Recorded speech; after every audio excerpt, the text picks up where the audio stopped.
अस्सलामुअलैकुम नाजरीन। Historical world की एक और वीडियो में खुशामदीद।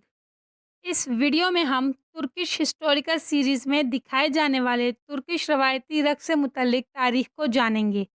जैसा कि हम सब जानते हैं कि हालिया नशर होने वाली तुर्किश ड्रामा सीरीज़ जैसे दरलिश अर्तुगरुल, कोर्रिश उस्मान और सुल्तान अलब अरसलान वगैरह, इन तमाम सीरीज़ में हमें शादी ब्याह के मौके पर एक तुर्किश रवायती रक़्स दिखाया जाता है। और इन सीरीज़ में ये चीज़ दिखाई जा रही है कि मुसलमानों के अज़ीम हुक्मरान सुल्तान अलब अरसलान, सुल्तान उस्मान गाज़ी और सुल्तान ओरहान गाज़ी अपने निकाह के बाद अपनी ज़ौजा के साथ कबीले में रक़्स करते हैं। सुल्तान अलब अरसलान जैसा अज़ीम हुक्मरान अपनी ज़ौजा के साथ कबीले के बीच में रक़्स कर रहा है। सुल्तान उस्मान गाज़ी एक रूहानी शख्सियत शेख ऐदब अली के सामने अपनी ज़ौजा के साथ रक़्स में मगन हैं। और सबसे ज़्यादा जिस बात पर शायकीन तनकीद कर रहे हैं वो है शेख ऐदब अली के जानशीन समझे जाने वाले अलादीन बेबी अपनी ज़ौजा के साथ कबीले में तमाम सिपाहियों और बुज़ुर्गों के सामने रक़्स कर रहे हैं। और इस रक़्स को रवायती रक़्स का नाम दिया जा रहा है।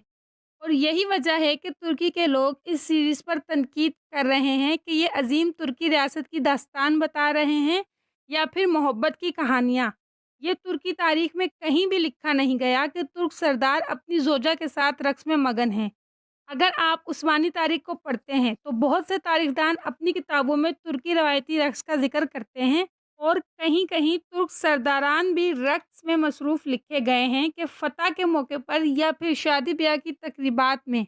मगर तुर्क सरदार की ज़ौजा या फिर ये कह लें कि तुर्क कबीले की औरतें इस तरह सरेआम रक़्स नहीं किया करती थीं। हाँ, अगर आप तारीख़ में बहुत पीछे जाएँ, जैसा कि 900 ईस्वी, ये वो दौर था जब तुर्क कबाइल इस्लाम से दूर थे, यानी अभी तक तुर्क मुसलमान नहीं हुए थे। वस्ती और मगरबी एशियाई तुर्कों का ये मानना था कि लोक रक़्स करने से शैतानी रूहें दूर होती हैं और साथ-साथ रूहानी ताकतें भी हासिल होती हैं। इसलिए उस दौर में रक़्स को मज़हबी अक़ीदा समझा जाता था और इस रस्म को शामी रसूमात का नाम दिया गया था। 900 ईस्वी के बाद का दौर, जब तुर्क इस्लाम कबूल करने लगे तो तुर्कों की रक़्स की रवायत पर मनफ़ी असर पड़ा। इस्लाम कबूल करने के बाद तुर्कों ने जाना कि रक़्स पर बुरी रूहों का कंट्रोल था, इसलिए रस्मी रक़्स को गैर कानूनी करार दे दिया गया। मगर ये रवायत पूरी तरह से तुर्क कबाइल से ख़त्म नहीं हुई।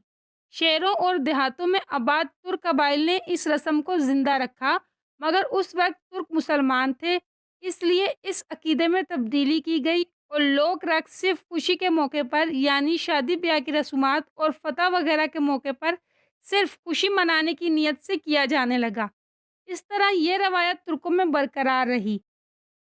और फिर 10वीं सदी से लेकर 15वीं सदी तक, यानी ये वो दौर था जब तुर्कों ने बड़ी मुस्लिम रियासतें कायम की, जैसे सल्जोक सल्तनत और उस्मानी सल्तनत वगैरह। तो लोक रक़्स की रवायत इस दौर में भी बरकरार रही, मगर यहाँ सिर्फ तुर्क कबाइल के मर्द रक़्स किया करते थे, औरतें सरेआम रक़्स नहीं करती थी।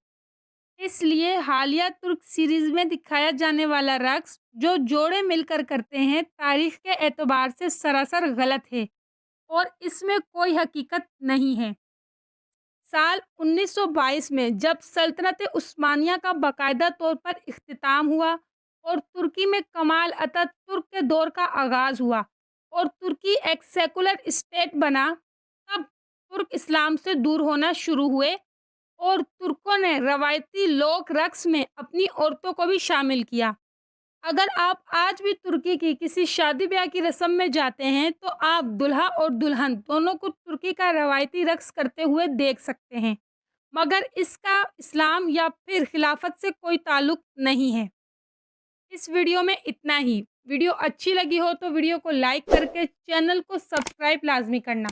और अगर आपका कोई सवाल है या फिर कोई इन्फॉर्मेशन शेयर करनी है तो कमेंट सेक्शन में लाजमी करना। शुक्रिया।